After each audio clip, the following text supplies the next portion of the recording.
Duke wins 82-75 over SMU. A little disappointing. They didn't have Boopy Miller today. We were hoping for that matchup. What I am hoping for is the fact that since he didn't play, it means that Duke isn't going to pick up whatever illness that he had and bring it with them on their California road trip. It's just going to be a tough test for the Blue Devils coming up. We got the starting lineup that at least I was looking for. You were looking for. 100%. And it made a big difference. Duke was down 11-0 instead of 9-3. So, It is tough to be John Shire because we actually sat here and said, this is the starting lineup because this will enable them not to go down 9-0. So we were right and wrong because they went down 11-0. As fans, we can sit here and we can say, these are the changes we want to see. And what I love about Shire is he's willing to make, changes in game and then between games with the starting lineup. And he makes the change, and we're sitting here, like, to your point, all right, worst case scenario, we'll be down, 4-2 or 6-2 or something, right? And it's immediate 11-0. You've got two early Cam Boozer turnovers, and it just, they start these games, it's like they are just not, the intensity is not there from them. I don't know, like, do they need to play a 10-minute game against, Iffy, Jack Scott, Cam Sheffield, and a couple walk-ons before they start? Like, I don't know what they need to do. Well, and I know Shire's trying everything. He's trying. It's funny you say that because I still, when I coached, did not believe in the layup lines. They have nothing to do with the game. And what I would do is take my, young team and make them play 4-on-4 or 5-on-5 during warm-ups. Because I said, what the heck does taking free layups have to do with the game? And I don't know if I was successful, but I had a different approach. The other thing for Duke, which has been consistently a problem, they come out with a lack of intensity defensively, and then they also settle for threes to start the game. Their first 5 shots were from 3. Yep. So it's a really bad combination, quite frankly.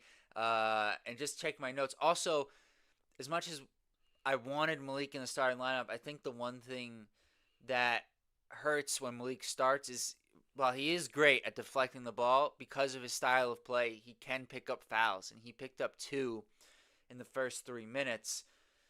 So Duke, at the first timeout, fortunately, is only down 13-5.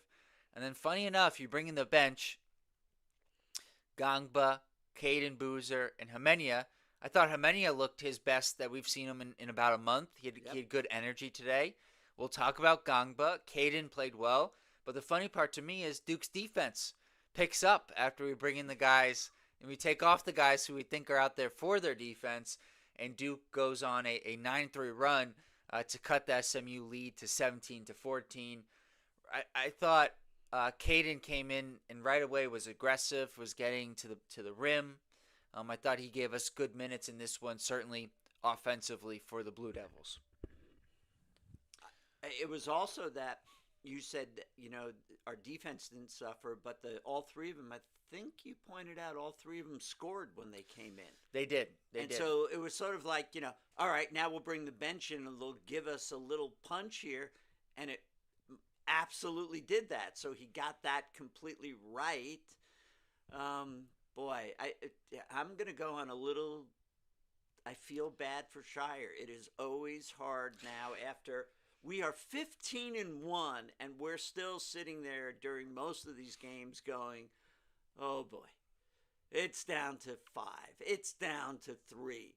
And we're playing against teams without their best player. And that'll definitely be this knock against our Duke team yet. When it comes to figuring out the AP poll, it'll show that Duke beat 2 top 25 teams. True. So the only team to do that this week, because they're the only team to have two top 25 matchups. Or I should say, the only ranked team to have two top 25 matchups. I don't know if there were unranked teams that had two 25 ranked opponents. Could be. Didn't go that deep into the research. But for Duke in this one, I guess before I get to Duke, to your point, SMU doesn't have Boopy Miller, but they did have Jaden Toombs, and that guy had a career high game. I mentioned in the preview. Doesn't everybody have a career high game when they go into Cameron? Well, it does happen quite a bit, but typically it's a guard. Right. It's absolutely. typically a small lot guard. Of three-pointers. And a lot of three-pointers. And Toombs did hit a couple of threes, but he was hitting a lot of those push shots. Cam Boozer was giving him space, and he was getting them off comfortably. They had played to get against each other, I should say, in high school. And Toombs, he was not afraid. He was taking it to Boozer. He was aggressive going at Boozer. So, real hat tip to him. B.J. Edwards had some good moments scoring the ball. And it sure felt like Pierre scored a lot more points than he did. It felt like every time he scored, it counted for extra for SMU. So those guys, it seemed like, did well. Washington hit some buckets as well. But I think the story of this game were the guys who, we thought early on this season were going to be the number 2 and number 3 options for Duke this season. And tonight, they were that and more in Patrick Gongba and Isaiah Evans. I'm going to say, as I was saying the whole game, watching it, that this was Big Pat's best game that I've seen him play at Duke, because it was both offensively, he had aggression, he had tip-ins, he was 5 for 6 from the free throw line. Always loved to see that. And his defense on the big guy, we were concerned that they would have this big that could give us a lot of trouble, and we were thinking about the matchups, and I said in the pregame that I thought they were going to have to, just based on size, use Big Pat. Big Pat was more than up for the challenge. Yeah, he did a really good job on. Both him and Malik did a good job on Igutoglu. Pat was just on the matchup more often, and he did a really good job defensively. To your point, and it was like, how weird is it that Duke, for the first game all year, Duke's going up against a true giant inside, 7'2", and I swear it was like one of the very few times this year where there was an emphasis to get Pat the ball and post-ups with that matchup. And he scored on him, I don't want to say over and over, but 4 or 5 times in this game. He did a really good job of using his footwork. That's on defense. You remember how many times? Right. So his footwork inside. In the post, offensively. And then also on the perimeter, hedging on ball screens. Not in isolation situations, but when he would hedge on ball screens, there's a moment in the game where Cam Boozer was off the court, and we had Pat, Malik, and Dame in the game. And I think it was Pat hedged out on a ball screen with Dame, and then Malik rotates over and deflects the ball, and he ends up about 3 rows in to the crowd. And the rotations defensively in that lineup were just so crisp. And at times this year, we've seen that from Cam, but today again, when it's funny to me, they showed the stat when Cam's on the court with Caden. He's shooting 63% from the field and 44% from 3. Without Caden, he's at 55% and 32% respectively. I think this is a good time for a break, Jack. Hold on, let me just finish my point, then drop it. I swear, I think the other teams are doing the same thing, because when we have one Boozer on the court, our defense is fine. But when we have both Boozers, it seems like we're in trouble defensively. So, like that lineup with Malik, Dame, and Pat, we only had Caden out there. So it felt like our defense was a little better. To your point, if you're out there, you're watching this right now, please like this video, subscribe to the channel. Almost at 2,100. Almost there. Only 13 away. You can help us get there. Help us. And then, as always, drop your thoughts in the chat. We get to everybody before we sign off here, so we want to hear from you guys in the chat. I want to bring you right back to, let's not skirt the issue. there's a question of Cam Boozer's defense. And we've been saying that, and we've been saying that, and you could look at the stat line every game and say just an incredible thing, but it's very hard to see the stats on D. And so by the preview show, we're going to go try to check the lineups and see what happened when he was on the court, when he wasn't on the court. But that play that you're talking about, all right, for the older fans there, like me, this is like the Steel Curtain. This is like the old Pittsburgh Steelers. The three of them out there, it's as much fun watching them play defense as it is on offense. To have Big Pat up there, his footwork was like man last year. I mean, he was really, really good out there. This is the best movement I have seen from Pat. Whatever, Coach Shire did in order to get him to be up for this game, he was more than up to the task. Yeah, him and Caden responded really well to coming off the bench in this one.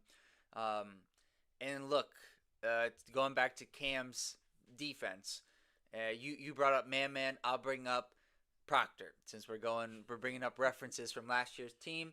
If you look at the stats, right, Cam Boozer has 2 steals. Steals and blocks sometimes defensively can be misleading, and it just shows a couple of good instances of defense. Meanwhile, Patrick Gangba didn't have any steals and blocks. And the reason I bring up Tyrese Proctor is Proctor was an excellent perimeter defender, but he didn't necessarily generate a lot of steals. So if you looked at the box score, you wouldn't really understand, unless you saw the opposing guard stats, what Proctor's value was to the team. I think in this one, Gangba did a really good job of walling up.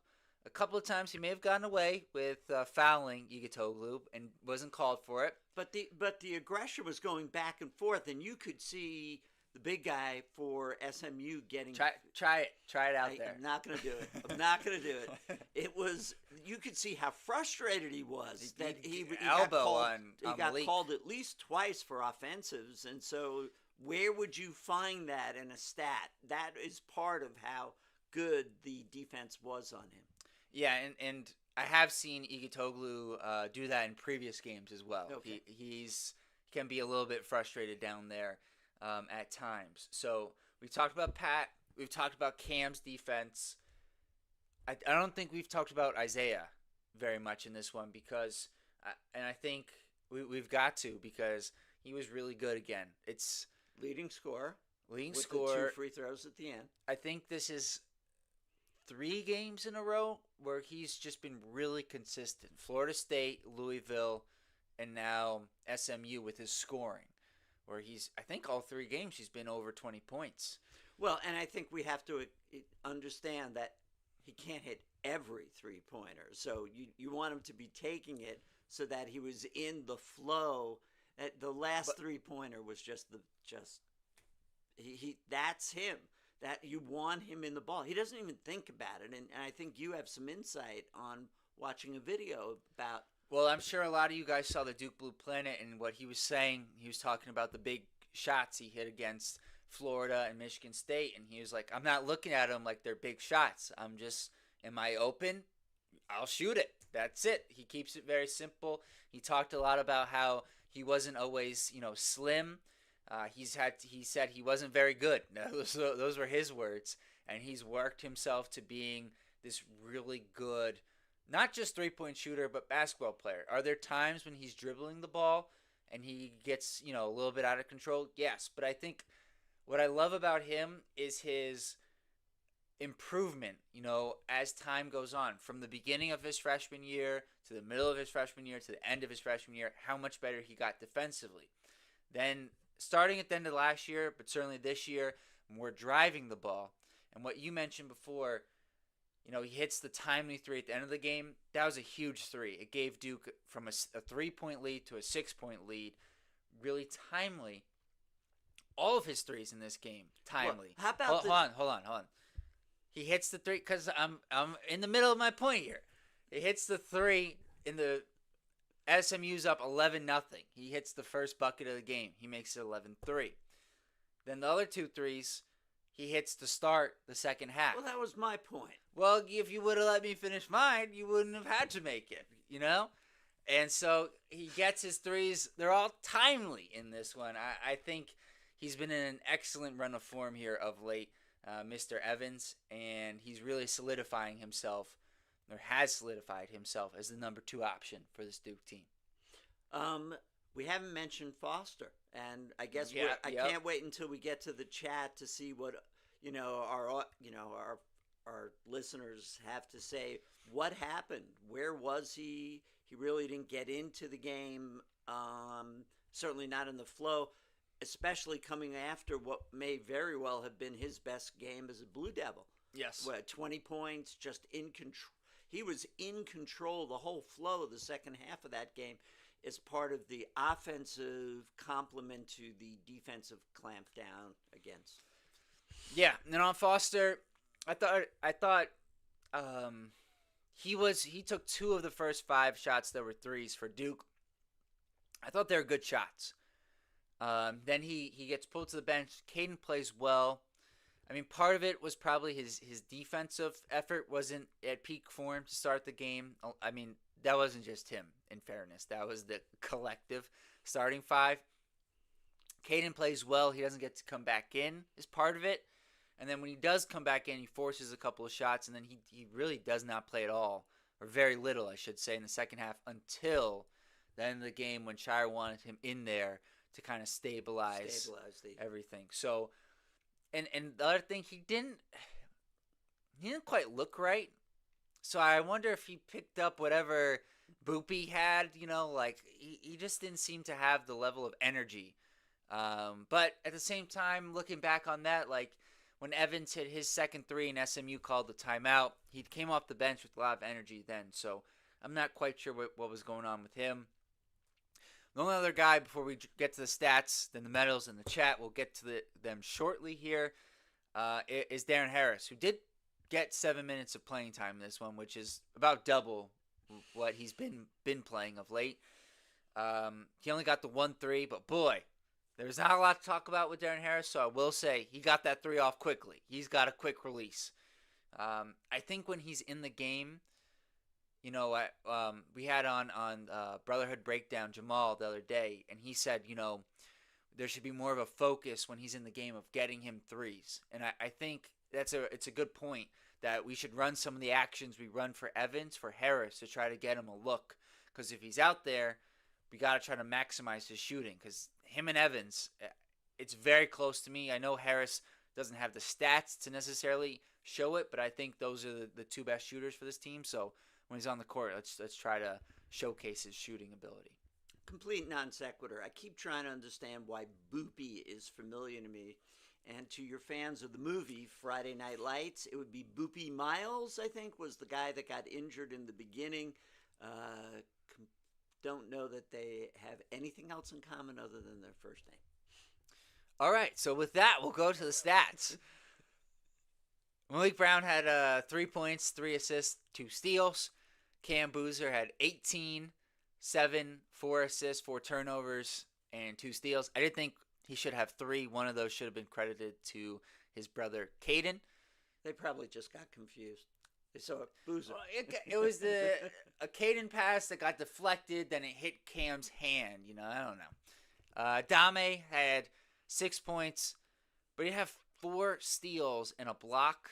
He did all that in 18 minutes, and that doesn't include the deflections. And a lot of that was in the first half, yes, which was his excitement, his energy, involvement in the game. He was completely part of the Duke team there, and not like being around the edges. It was great.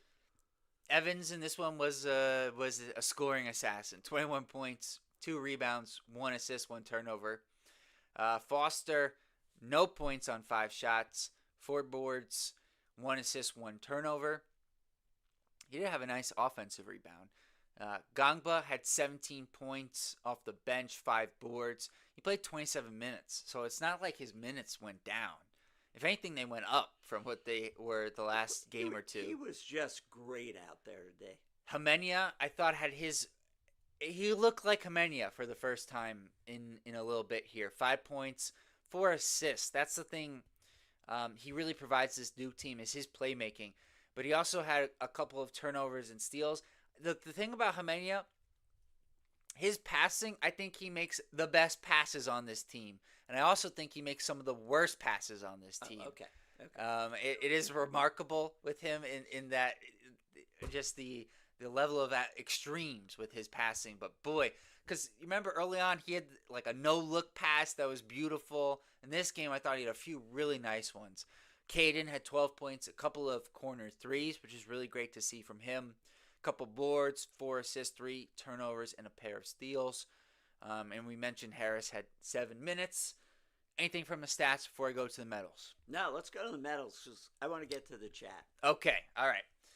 Medals from this one, I'm going with your guy, Patrick Gangba, gold medal for this one. Big Pat. Great. Big Pat.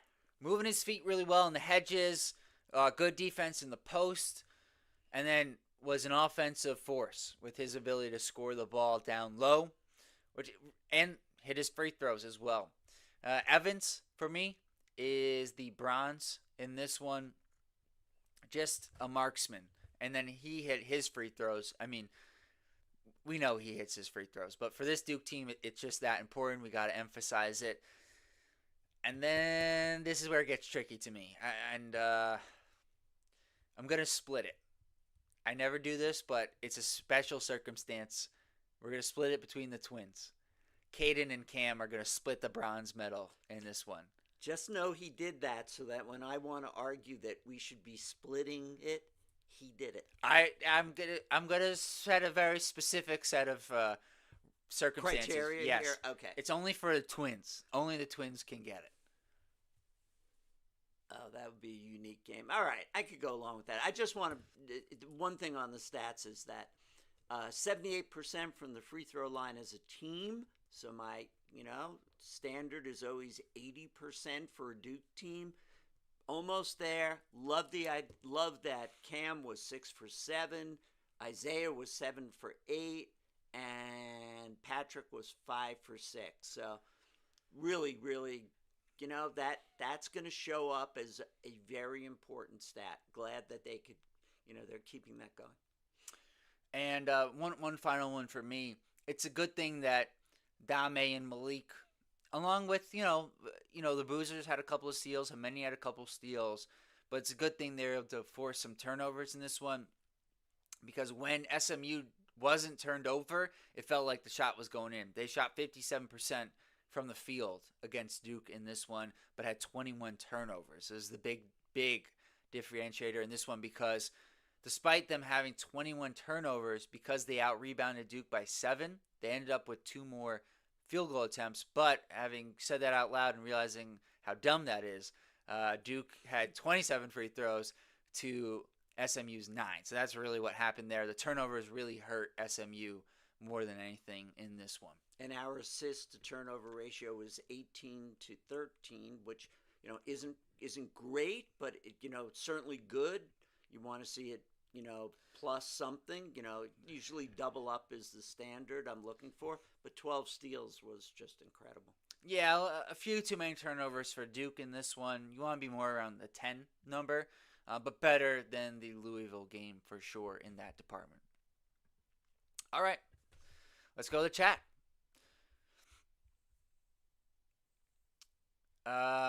TGNC 39-27.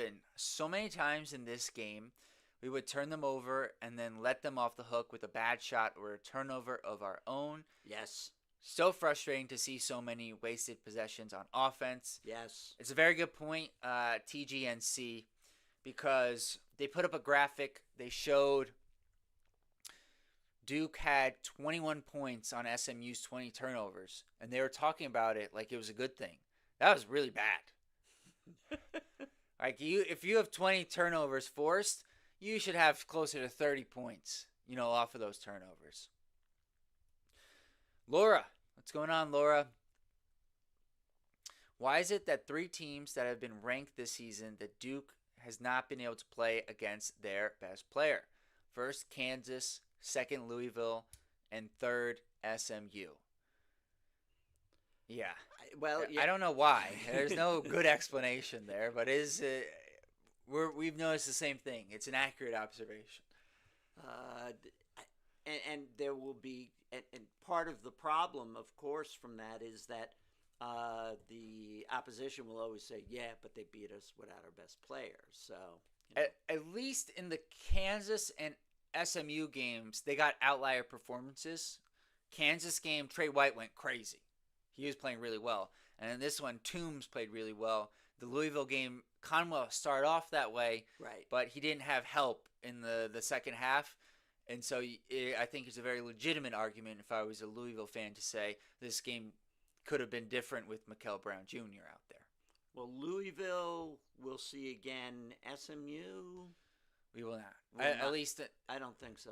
no. I was gonna say is ACC tournament. You don't know. Oh, that's right. You know. Right. Okay.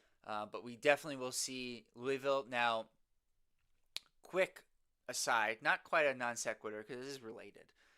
Ryan Conwell missed their game today. They beat Boston College, but they burned the red shirt of G League guard London Johnson. So that says to me they're not so sure when Mikel Brown is going to be back. I think that's part of what's going on there. G-Mad, what's going on, man?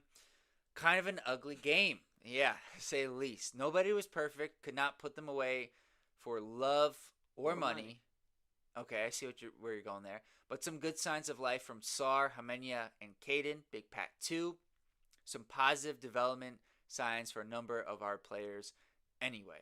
Yeah, and you know, I mean, I thought Boopy was going to play in this one, in fairness, but they lose to Clemson midweek.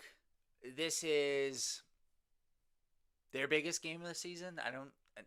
It's hard for me to even say that's much of a stretch.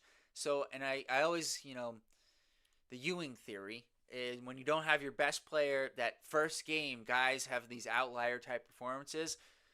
Toombs was awesome for them. Who was the guy that got him on the bench in Cameron after he had like torched us? Got up on the bench, and was like yelling on at the the fans. desk. Yes. I know who you're talking about. I just can't think of his name. He played at Pitt. Yes, and wasn't an outlier performance. That's what that guy does. We gave him life early on, and we were saying that how could you do that at our home court, and we actually both agreed that he played so well. He hit.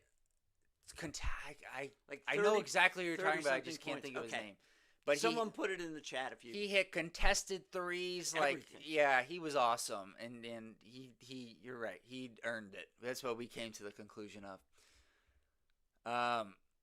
Laura Markle. Shire is now 1-0 against SMU because last season he was back home sick with the flu.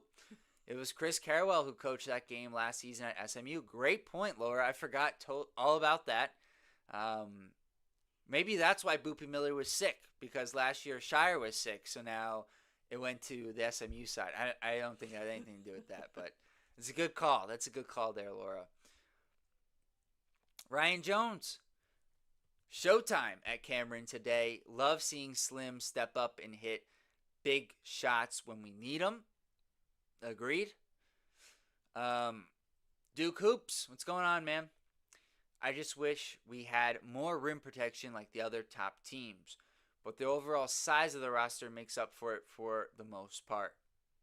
Yeah, that's an interesting point, Duke Hoops. I mean, we obviously had the game against Florida where we had, was it 11 blocks? Pat and Isaiah had 10 combined. I think we had one more outside of them. In this game, only the one block. No. Why is it saying... I don't think Caden Boozer had 2 blocks. I think that's a mistake. Caden Boozer? Yeah, okay, that's a mistake. Okay, 1 block in this game from Dame Sarr, which I remember. So, yeah, not a ton, but Pat did a good job of being a rim deterrent, if not an out-and-out shot blocker in this one. And Malik does it just in different ways. He doesn't let you get the shot up, but it is a good point, Duke Hoops. We just don't have we don't have a man-man. We don't have a Lively. We don't have a Mark Williams. Right. So if they're scoring a 2 and they're not torching us from 3, we're going to have to live with that. Yes. Agreed. You can come back in the game if you're giving up 2s. Giving up 3s in bunches is when things get to be. I mean, we just saw that in Louisville. Conwell, that was Oh, very quick. It was, disheartening. yes. GMAT felt almost like Foster was trying to bully his way like he did last game and making mistakes when that wasn't working.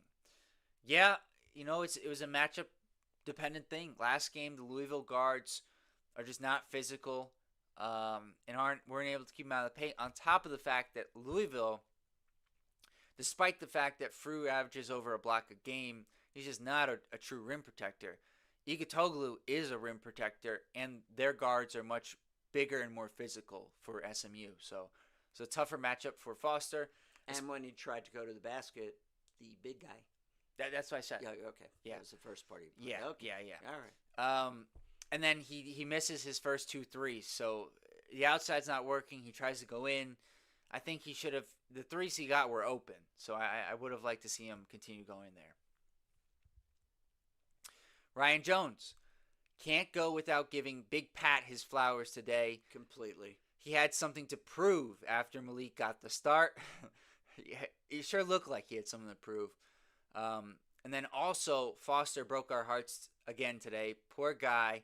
Man can't always put it together. Hope he keeps his head up. Yeah, it's been the story of Caleb Foster at Duke. Lots of up and downs, but I have a very strong feeling we're going to see him rise back up for these games out in California. I think so too, because in general, the trend for him has been an upward trajectory when we got on Laura's bandwagon and said, give him a break. Mm-hmm. And he has performed generally each game better, with last game being his best. And today it wasn't him. And I think that's something that we were talking about during the game, that this is really challenging for Coach Shire to figure out who he should be putting on, because it's often the case of what are the matchups, and that's coaching. I mean, I'm not going to let him off there, but it's hard for him. And it wasn't Foster's day, but I do expect him to continue the general overall rising trajectory. Yeah, I mean, even our best player, Cam Boozer, he doesn't necessarily know what he's going to get from him defensively. He knows what he's going to get offensively. The last few games haven't been. I thought Cam had displayed better defense in the first 10 games than the last 6. Swisher. On the other end, it was a good sign that players like Hamenia stepped up when we needed it.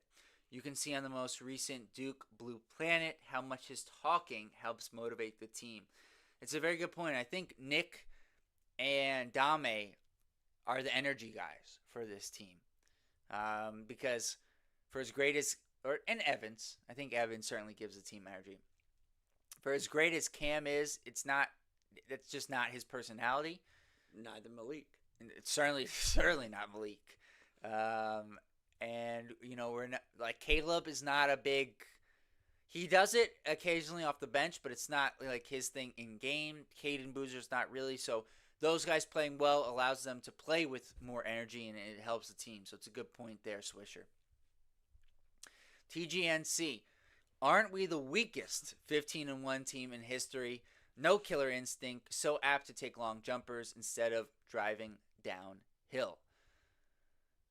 Yeah, I'll take the last part. You can take the first part. The settling for jumpers has hurt us. Now, once we stop settling, we were able to generate some good threes. I think this can be a good three-point shooting team. The killer instinct part, though, I completely agree with. Like this, there were moments in this game where Duke should have been able to put their foot on their neck. And they just let SMU have life a lot of this game. And that's not even talking about the start of these games, where they just give the other team so much confidence. It's like you're playing one SMU team, and then you give them a 10-0 start to the game, and they're feeling great, and that helps the rest of the game for them. So if Duke could start off a game well, I think it would make a world of difference. Well, and aren't we the weakest 15-1 team? So I was thinking, when the AP poll comes out, and Michigan lost today at home by 3. And, we were thinking about, does that mean Duke jumps over them? No, they're not going to jump over them, I don't think. And second, the way the AP poll generally works is that as long as you're winning, you don't go down. But boy, if they ever did it based on the analysis of the games and the fact that we aren't putting people away and we're playing against teams without their best player, there's a day of reckoning coming here, and I just hope it happens in the middle of the season, not in the ACC tournament, not in March Madness, but that reckoning comes so that they do not walk around thinking they are this really impressive. Hold on a sec. I got to stop myself. 15-1 is 15-1. This is really good. And you got to give them credit for it, but is there weakness in that, is, as you point out, or is there, that it's going to happen sooner or later? Yeah. The game that I am worried about for Duke is the Virginia game at home. I think they are the second best team in the conference, and I think they can shoot the three. They've got size inside. It's going to be a tough matchup. They've got a good matchup for Boozer as well with the Ritter, so I think that's going to be a tough one. Joe M., what's going on, Joe? Really solid past two games from Dame. 2 big threes from him today, 2. Hoping he breaks out even more. Slim is just so good when he squares up his shot. I think that late game 3 was the same play as the Florida game. Yes, 100%. And I would say Dame, I think he's at 3 games in a row. Or I have that wrong. But did he play well in the Florida State game? I thought he had some moments in the Florida State game. I might be wrong. But yeah, the wings are playing well of late. Him, different ways, but playing really well. Really good wings. Yeah, don't stop right there. Duke Hoops, live from the Empire State. This post game from U2 is my Broadway. Whoa. Thank you. Yeah, that's maybe too high praise. Maybe too high praise. Broadway is pretty special. Hopefully you get to check that out. Joe M., we also need Slim getting the ball more in late game situations. His free throw percentage is 90%. Couldn't agree more. I thought it was a huge mistake by SMU. Oh my God, that sequence. They could have fouled Foster. We said go foul Foster. They could have fouled Cam Boozer. They could have fouled Caden Boozer. And they foul Isaiah Evans. That's just malpractice as far as I'm concerned. GMAT, the problem with this team is more the consistency. We show killer instinct and really high quality play, both on offense and defense, but only in flashes. Then we have horrible stretches. Yeah, I don't think I could say it any better myself. That's really well said. Well, and so as much as I see a day of reckoning coming where we're going to lose to a team because of the issues that all of you have touched on, there is still the opposite part of that, which is we haven't seen them put together 40 minutes. Yes. So at the same time, we could be in trouble in these games in California if we play like we did today. Maybe we put together, forget 40 minutes, 35. Let's just a complete game. Yeah, and win by 25 points. Yep. That could as easily happen. And I thought there was a moment in the first half they were in a zone, and we did a really good job manipulating the zone. Caden looked off a defender, made a move. He got the ball into Gangba, and then the post defender came up. Gangba finds Malik for the alley-oop. I thought there was, to your point, GMAT, there were some really nice flashes in this game, but not consistent. Not consistent enough. But to TGNC's point, at least we didn't lose like Michigan did today. And there were moments where it felt like a couple of plays go SMU's way, and that could have been the case. But really grateful to be sitting here 16 games in, 15-1. It is pretty remarkable to be in this position. And be complaining. Yeah, you're not. I mean, not huge complaining. No. You know. We're just helping Coach Shire. Yeah, but listen, we're convinced at this point that there's got to be somebody on the staff, maybe an intern who's checking in on maybe not our show, but some of the other shows around, trying to get ideas. So maybe we were giving them one idea per every 10 games. They use your starting lineup. Yeah, that's true. Maybe they were listening. Maybe they were. GMAD. Across every player, really, everybody had mistakes today. There's some really great intensity stretches today, though, especially during some of SAR's sequences in the first half, especially on D. Yeah. And then Laura says, we need not complain as fans. We won at home. We did not do what Michigan did today. Yep. I think everyone is we're in a good spot here. GMAT says if we can put together a complete game, they can compete against anybody. We haven't seen it yet. We keep winning close games and lost one by 1. Joe M. Very quiet game from C. Foss tonight, but he still provided the team with great rebounding. Yeah, that's a good point. And GMAT says, I don't think Foster was horrible, and it's not a bad thing to see Caden having positive minutes again. Agreed. Swisher says, it's a work in progress. This should be a completely different team by the end of the season. So 16-1. We're halfway? Just past the halfway point, yeah. 15-1. 15-1, sorry. So there's 31 regular season games. Okay. Then your ACC tournament, and then MM. Yeah. So, but you would think halfway through we have our identity, and it does seem to be shape-shifting each game where we're thinking, yes, it's Cam, offensive stat line. Yes, it's Fields. And then the question is, who else? Who'll be the third? Who's Fields? I keep doing it. Evans. Okay. Sorry. I genuinely didn't know who you're referring to there. Because usually you do Harris. It's usually Harris and Evans. Yeah, but I got to think of Fields. Who am I Justin Fields, the Ohio State, the great Jet quarterback. No. Okay. All right. We'll move on. Got it wrong. GMAT, so many players had good moments in this one, so hopefully they can get some positive momentum from that and see good development from multiple players going forward. Yeah, they're to your point, GMAT, everybody had something on film that they can learn from, and everybody had a play where they can go home and say, I feel good about that. Speaking of, how about Cam's dunk? That was awesome.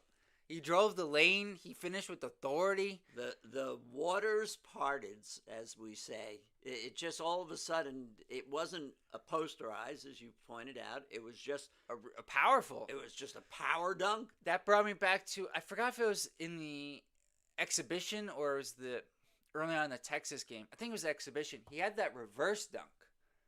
That was nice. So it was good to see him get a dunk in there.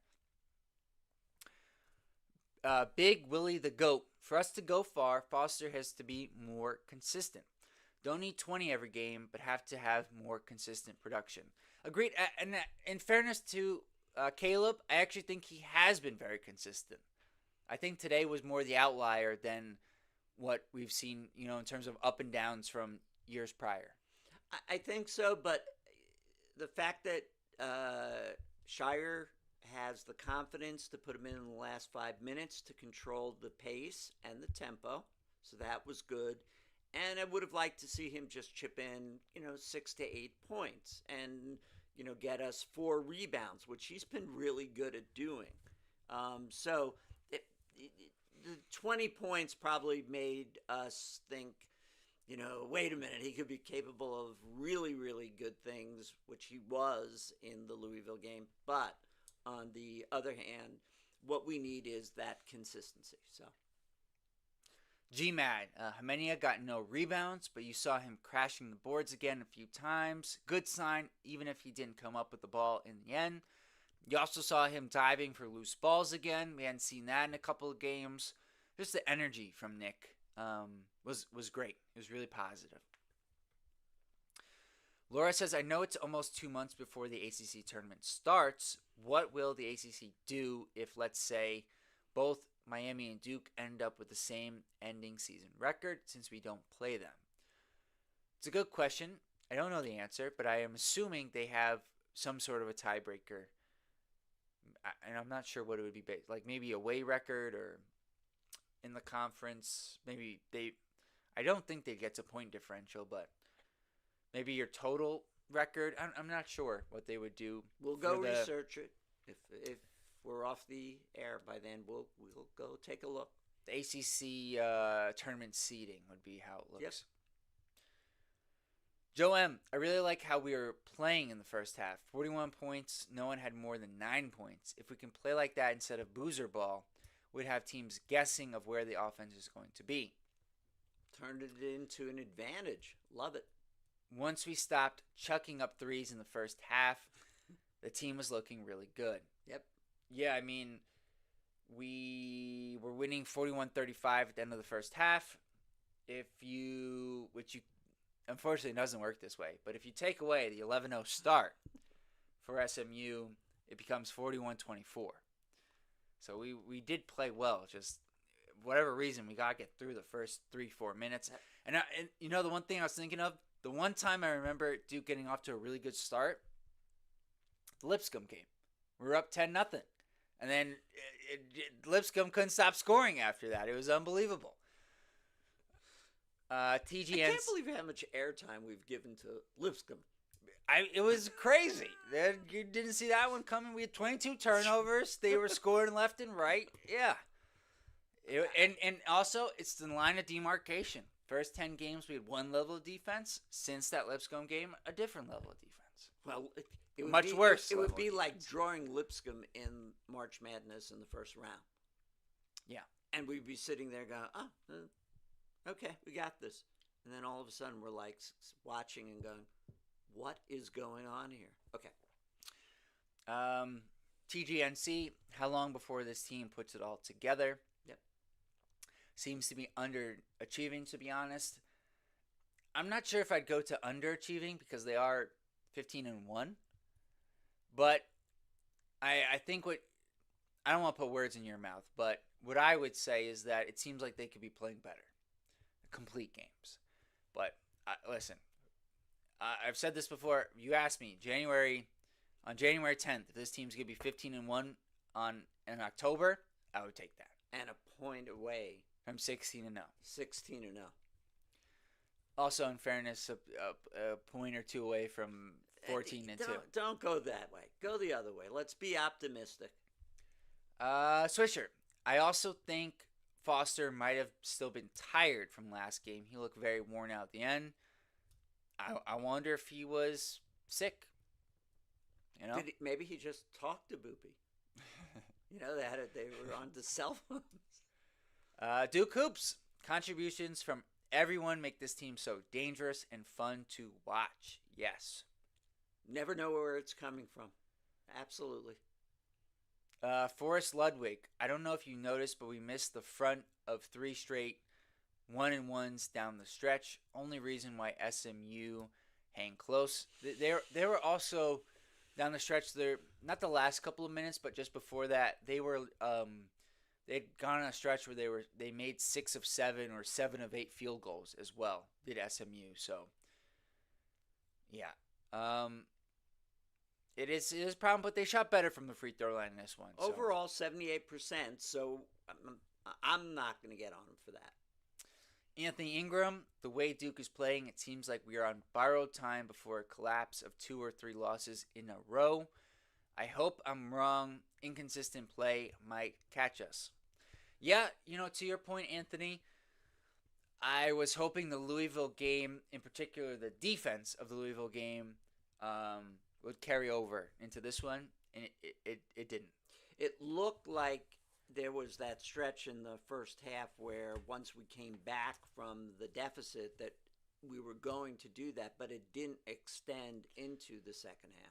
Yeah, and the only thing I would be critical of Shire of in this game is Dame only played 18 minutes, and I thought his defense was just as good as it was in the Louisville game. So I would have wished we saw a little bit more from him. Maybe would have helped us there. Duke Hoops, Blake Hinson. Thank you very much. That's the Pittsburgh player. Oh, okay. Thank you. Yeah. Blake Hinson, man, when he got it going, he was a 20-point per game scorer and a tough shot maker, and it was a really, it hurt because it was against us, but boy, it was a tremendous. And he was standing on the table in Cameron, in your face. But actually, when we saw it on the replay and the post-game interview of Blake, he actually came across really as a good guy, and that he was just taking his, bow. Listen, if he had, 2 3-pointers in that one, I would have said that was too much. He had like 6 or 7, and a lot of them were tough. Like, that was a very impressive shooting performance. Joe M., curious of what you think Duke's record will be by the end of the regular season. Thought we would have lost an ACC game by now. I could see this team ending with a very similar record like last year. Joe, it's a good question. Preseason, I had us going 14-4. I thought we would split the games with Louisville and split the games with North Carolina and then drop 2 other ACC games. I still think that's what I would go with. Louisville, at least, is at home. Yep. The away game in North Carolina, and then you always say, what is it, Virginia Tech or Wake Forest, or one of them is going. Both of them. Both of them. But this year, I think we're on the road at Virginia Tech. It's always a tough place for Duke. Okay. Yes, but I also think the law of averages in terms of sort of always getting, winning a game by 1, losing a game by, 1, 15-1 overall. I feel maybe it's not 3 losses in a row, but I feel like maybe it's 2 out of 3, 3 out of 4. But I want it to happen, well before ACC, so we have a couple of games to correct what happened. But it's gonna come. Yeah, I hope it doesn't. But they'll lose. They'll definitely lose a game or 2 more this season. Laura and Joe talking about Bobby Hurley's assist record, which has been in place for 33 years. Shout out to Mr. Hurley there. But it does look like Braden Smith has a chance to beat it. And Laura's saying, in the one and done era, didn't think it would happen, but one of the rare times, you get a smaller point guard sticking around in school, and it could happen. I am a huge Bobby Hurley fan. From the way he played defense, a lot of people didn't like, slapping the floor, but that was just to get him into the game. And then his motion it was Stockton-esque, his motion for his assist. He would be almost at times gliding on offense. He was great. Lawrence Freeman, shout out Lawrence. Well, they answered the monster question. Big Pat really came through for them. Sure did. And to your point, weren't sure how we would do against a 7'2" guy. He did quite well. Swisher, SMU is making some crazy contested shots. A lot of people are still looking at the ACC like it's the same as last year outside of ACC fans. So none of these wins will look as good as they actually are. It's a good point. Good point. Some carryover from how bad last year ACC was. The Jeff Clinton, Caleb Foster's biggest games are all away from Cameron. Arkansas, Michigan State, Louisville. Do you think there's anything to that? It's a very good point. It's a very good point. And is there anything to it? There could be. There could be. I think it was Lawrence that pointed out that Evans hadn't shot the ball well at home until today, really. So, I'm not sure. It does seem like opposing players shoot the ball really well in Cameron. But, yeah, there could be. Let's Jeff, follow that one, and let's see how it goes. Now we're going to be going on the road for a couple of games, but we'll see how that continues as the year goes on. GMAT. This Duke team has been tested already, though, and even lost to Texas Tech by only one after blowing a big lead, which must have been a feeling they don't want to experience again. That's why you play those games. Laura Markle. This is the first season I've seen Shire make as many changes in the starting lineup. The only three that have started all games this season so far are Cam, Caleb, and Isaiah. Yeah, he's in a tough spot, guys. He's trying to find out what the right lineup is, and each game it seems like we get a different performance from different guys. So it makes it really difficult for him to figure out what the best combinations are. GMAT, SMU didn't foul Foster because they wanted to keep him scoreless, or Cam because they wanted to keep him under his average. Yeah, maybe that's why Coach Enfield took out B.J. Edwards after he missed the dunk and fouled Isaiah Evans, because it gave Evans a couple more points there. So Swisher says, I actually don't want Cam to run too hard in transition. We need him playing instead of sitting from cramps like Flag had to do last season a few times. I feel like Flag got past that, though. I thought that was more of like an early season thing, but maybe I'm misremembering that. GMAT, it was good to see Cam have a highlight dunk. Tired of all the comments of how Flag was more of a highlight reel last year. Patient competence is not a bad baseline. It is certainly not. I do think it is valid that Flag had more highlights, but in terms of their offensive production, at the very least, it's very similar. Joe M. Yeah, it does still seem like Shire is still experimenting with lineups halfway through the season. Feels like he wants to see it on the court, and then he will break out that lineup later in the year. He sure is. And it's a big credit to him that he is willing to experiment and try different things. He's usually using the regular season for what it should be, an opportunity to see what works when you never know what you might need when you get to tournament time.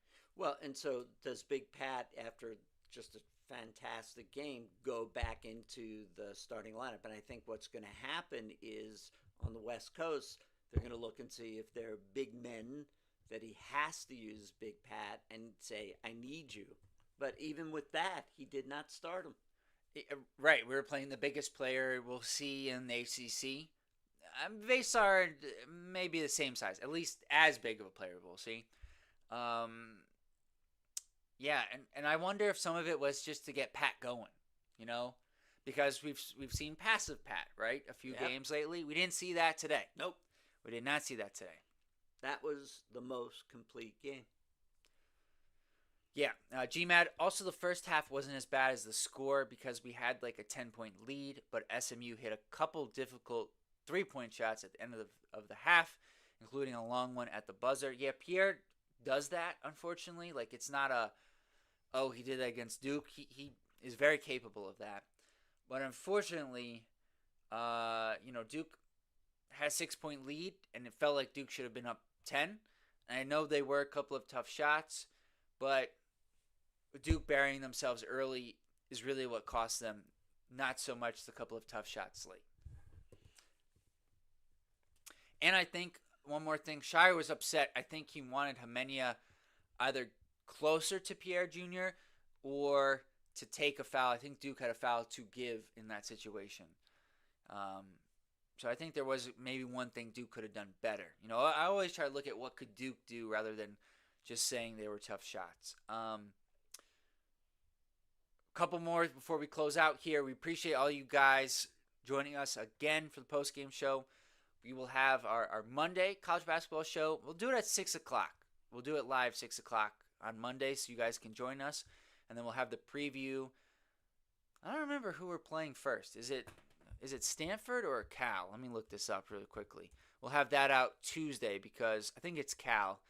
That game's going to be a tough one. I'm not sure what we're going to do because it doesn't start until 11 o'clock Eastern. That is going to be Cal on Wednesday night starting at 11. That is a late one. That's going to be a late one.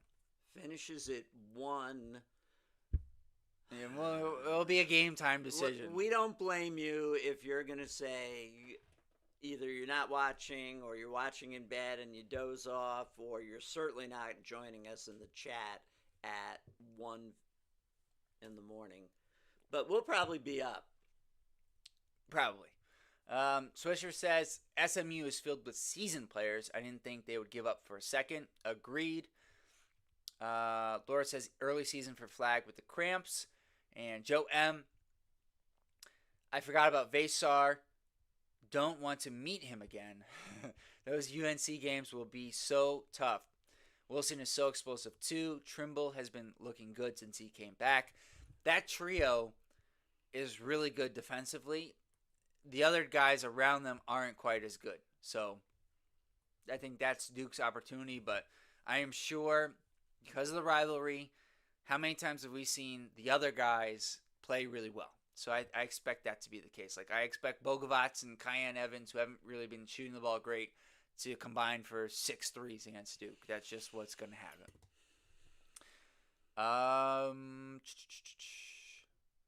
And then we'll have to listen to Jay Billis say the history of the Duke UNC rivalry. Yes. It never, disappoints, and we'll have to. But that's all part of it. GMAD says that one commentator comment wasn't a bad one. Maybe Shire can script some plays to start a game. Yeah, I don't know what's going on at the start of these games. And then Laura says both Duke and UNC will be out west. Yeah, I noticed that. They're going to flip-flop opponents out there. And Joe M., to wrap us up here, there was a Duke podcast episode where Cam, Slim, and Caleb were talking about if they like playing home, away, or neutral. I can't remember what Foster said. I'll have to go back.